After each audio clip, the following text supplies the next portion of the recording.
নাই এনেদৰে নহ'ব মই গম পাই গ'লোঁ আৰু এনেদৰে কিমান কষ্ট ভোগ কৰিম হয়নে সেই সকলোৱে জানে যে মই তন্ত্ৰ মন্ত্ৰ এজন বিদগ্ধ পণ্ডিত কিন্তু সেই বুলি আনৰ সহায়ৰ নামত জানো মোৰ সৰুকৈ হ'লেওতো পেট এটা আছে এই পেটটোৱে জানো সান্তনা লভিব আৰু কিমান মানুহে যে মোৰ এই তন্ত্ৰ মন্ত্ৰৰ বলেৰে কিমান অসাধ্য সাধন কৰিলে কিন্তু কিবা এটা দিবৰ বেলিকা সকলো ফুটুকাৰ ফেন আকৌ যদি মই পুনৰাই সুধোঁ তেনেহ'লে মোক কয় বোলে পোৱাই নাই নহয় বোলে দিম নহয় মৰি যোৱা নাই নহয় এনেদৰে বাৰু মোৰ সংসাৰখন চলিব পাৰেনে বাৰু আৰু গৃহত যিগৰাকী আছে মোৰতো বাৰু সৰুৱে পেটটো গৃহত যিগৰাকী আছে নহয় দেৱবাদ্য সতি কেনেকৈ গবা মাৰিব নোৱাৰি পেট যিডাল সেই যদি পেটটো পোৱাওঁতেও মোৰ মানে কমখন লতি ঘটি হয়নে আৰু সেই মানুহজনী বুলি ক'লে মনটো ভালো লাগে আৰু মনটো বেয়াও লাগে আৰু আই বোপাই ক'লে যে বিবাহ পাশত আবদ্ধ হ'ব লাগে মই বোলো হ'ব কথাটো শুনি মনটো ভালো লাগিলে বিবাহৰ কথা কওঁতে মনটো ভাল লাগিলে তাৰপৰা মই বোলো হয় ভয় দিলোঁ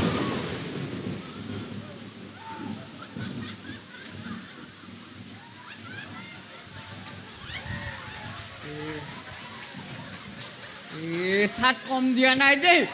হা মোৰ মানুহজনীৰ মাত খাৰু এনেকুৱাই মই ক'লোঁ নহয় মোৰ মানুহজনী মাত খোৱা নাই কেটেপকৈ মায়ে মোৰ বুকুত একেবাৰে হয়ে পিন্ধাদি পিন্ধে এনেকুৱাই গাজনি দিয়া দি মান দিয়ে এনেকুৱা মানুহজনীৰ নাম লওঁতেও ভগৱানেও সেই হে প্ৰভু মানুহজনীৰ নাম মই বন্ধ কৰি দিওঁ নেকি হা মানুহজনীৰ নাম লৈছোঁ ভগৱান হে ভগৱান মই মানুহজনীৰ কথা নকওঁ আৰু হা একেবাৰে উন্দুলিয়াই আনিছে এই বিবাহৰ কথা মোৰ বিবাহো তেনেকৈ হৈছিলে ঘপককৈ এই বিজুলী ঢেৰেকনিৰ মাজতে হৈছিলে আমাৰ বিবাহখন বোলো আই বোপাই ক'লে বিবাহ পাশত আবদ্ধ হ'ব লাগে মই বোলো ভালেই পাইছোঁ আৰু বোলো আই বোপাই বিবাহৰ কথা কৈছে আমিতো আৰু ৰজা মহাৰাজাৰ পুতেক নহয় আমাৰতো আৰু পচন্দ কথা নাই আই বোপাই যি চাই দিয়া আৰু আমি ভগৱানৰ নিৰ্মালি বুলি তেনেকৈ গ্ৰহণ কৰোঁ আৰু তেনেকুৱাহে আৰু বৰযাত্ৰী হৈ গ'লোঁ আইগৰাকীৰ মুখখন মই নেদেখিলোঁ বিবাহৰ সকলো কাৰ্য সম্পন্ন হ'ল কিন্তু আইগৰাকীৰ মুখখন নেদেখিলোঁ মই বোলো আৰু নেদেখোঁতে যাবগৈ দিম তেনেকৈ ভাবি বোলো পাছদিনাখন আকৌ আমাৰ সেই মুখ চোৱা কাৰ্য এটা থাকে মানে খুবা খুবুলিৰ দিনাখনৰ কথা কৈছোঁ সেইদিনাখন আৰু বোলো আইগৰাকীৰ মুখখন চাম আৰু দেই সন্ধিয়া বেলিকা কথা কোঠালিলৈ সোমাইছোঁ আইগৰাকীক মাতিছোঁ বোলো আইগৰাকী তুমি আছানে আইগৰাকীয়ে আছোঁ বুলি কৈছে কিন্তু মই মুখখন নাই দেখা তাৰপিছত আকৌ এবাৰ সুধিছোঁ মই বোলো আইগৰাকী তুমি আছানে আইগৰাকীয়ে আছোঁ বুলি কৈছে মই কিন্তু মুখখন নাই দেখা আন্ধাৰ আৰু কোঠালিটো তাৰপাছত মই বোলো নতুন আইগৰাকী নতুন লুকা ভাকু খেলিছে চাগে তাৰপিছত আকৌ এবাৰ মাতিছোঁ মই বোলো আইগৰাকী তুমি আছানে আছোঁ বুলি কৈছে মই কিন্তু মুখখন নাই দেখা মই এবাৰ গম পালোঁ যে লুকা ভাকু নহয়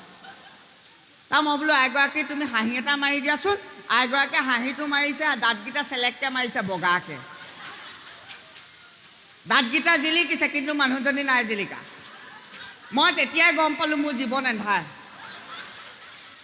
অমাৱস্যা উদাহৰণ মোৰ আইগৰাকী বৰণ এঙাৰ টুকুৰা চালেও বেলেগ চাব নালাগে আৰু আমাৰ সেই সিদ্ধ সিজোৱা এই চৰুটো সেইটো উভতাই দি যদি তাত চুলি কেইডালমান লগাই দিয়া হয় যিটো আকৃতি ল'ব তেনেকুৱাই আৰু তাৰপৰা হ'লেও থাক বুলিওতো এনেই থাকিব নোৱাৰি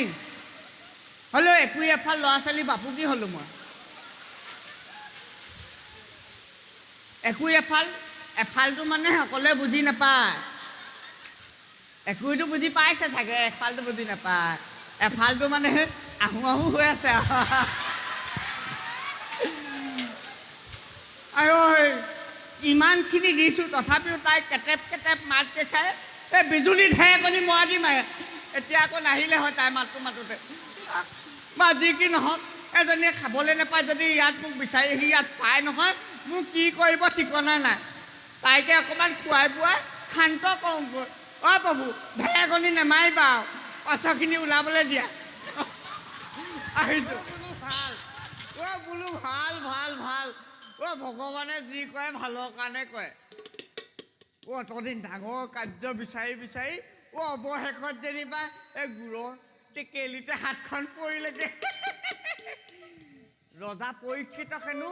7 দিনৰ ভিতৰত তক্ষসৰ্পই দংশন কৰিব আৰু এয়াই হৈছে মোৰ সোণালী সুযোগ এই চেগতেই মই পৰীক্ষিতক মোৰ মন্ত্ৰ আৰু ঔষধৰ বলেৰে পুনৰ জীৱিত কৰি ৰাজভঁৰালৰ পৰা ধন লাভ কৰিম আৰু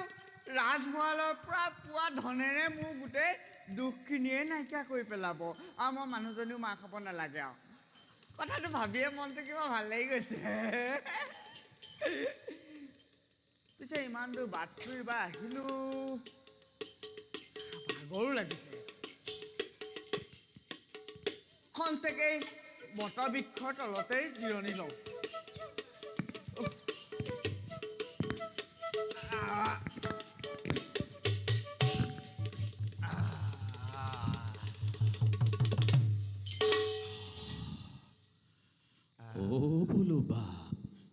কিবা ঔষধৰ গোন্ধ পাইছো কেনিনো যাবলৈ ওলাইছা তুমি বাপ বাপ কেনিনো যাবলৈ ওলাইছা তুমি কিবা ঔষধৰ গোন্ধ পাইছো কিনো কম মোৰ দুখৰ কথা নালাগে শুনিব দিয়া কোৱাচোন বাপ ইচ্ছা কৰিছে যেতিয়া শুনা কোৱা এই ৰজা পৰীক্ষিতক হেনো 7 দিনৰ ভিতৰত তক্ষসৰ্পই দংশন কৰিব আৰু এয়াই হৈছে মোৰ সোণালী সুযোগ পৰীক্ষিতক মোৰ এই হেৰি বলেৰে মই উদ্ধাৰ কৰি পেলাই ৰজাৰ পৰা ধন লাভ কৰিম বুলি ভাবিছো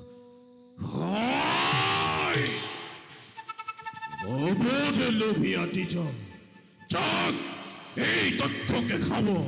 তাহলে হাত করিস এই বটবৃক্ষ দংশন করো কি দরে জিয়াই চাও বুঝো তোর মন্ত্রর শক্তি মই ভয় নাই কোৱা ওই এই ওই এই তই মানে হে সৰ্প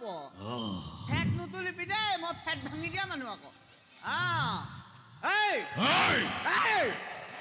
কি হল তই নেজানো মোৰ মন্ত্ৰৰ শক্তি কিমান মোৰ মন্ত্ৰ বলেৰে মোৰ মানুহজনী বাদে সকলোকে বশ কৰিব যদি ইচ্ছা কৰ প্ৰমাণ দেখুৱাম মই আঁতৰি দিয়ক আঁতৰাই দিছচোন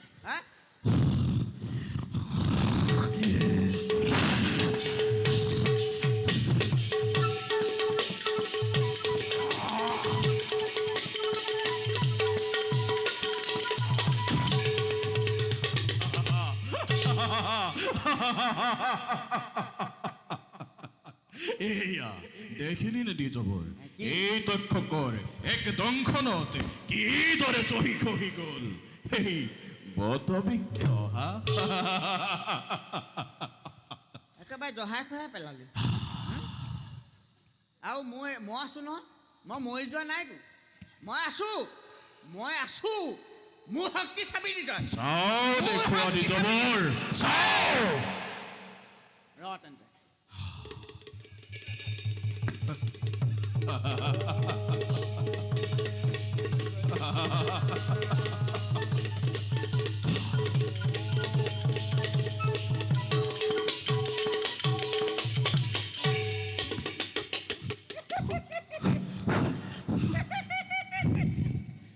বন্ধ হৈ গ'লতো এইবোলে তাই চকু চাট পাই ধৰিছে চাগে বোলে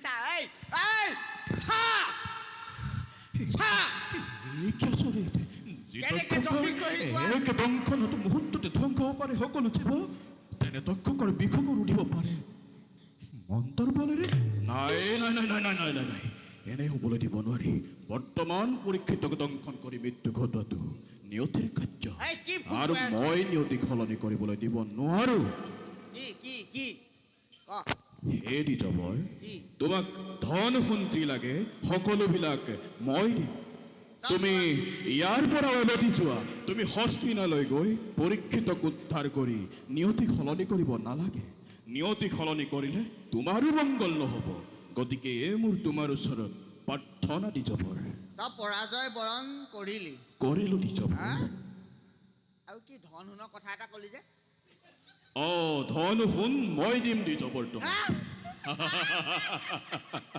ধন সোণ তুমি দিবা মই দিম, ধন সোণ তুমি দিবা মই দিম দ্বিজবৰ। তেনেহ'লে দিয়া মোৰ তাত কোন নহয় কোন দিয়া প্ৰয়োজন নাই ন মই মুঠতে গৃহত গৈ মানুহজনী মাৰ খাব নালাগে কথাটো সেইটোৱে দিয়া কি কি আছে এয়া ধনৰ টোপোলা লোৱা দ্বিজবৰ। আৰু তুমি এতিয়া স্বস্থানে কৰা গমন। টোপোলাটো অকণমান ডাঙৰ হোৱাহেঁতেন ভাল আছিলে মই যি নহওক ধনুন আছে নহয় ইয়াত আছে দ্বিজবৰ, মই নাই দেখা কিন্তু বিশ্বাসতে দিছোঁ আছে হা? আছে দ্বিজবৰ, আছে আছে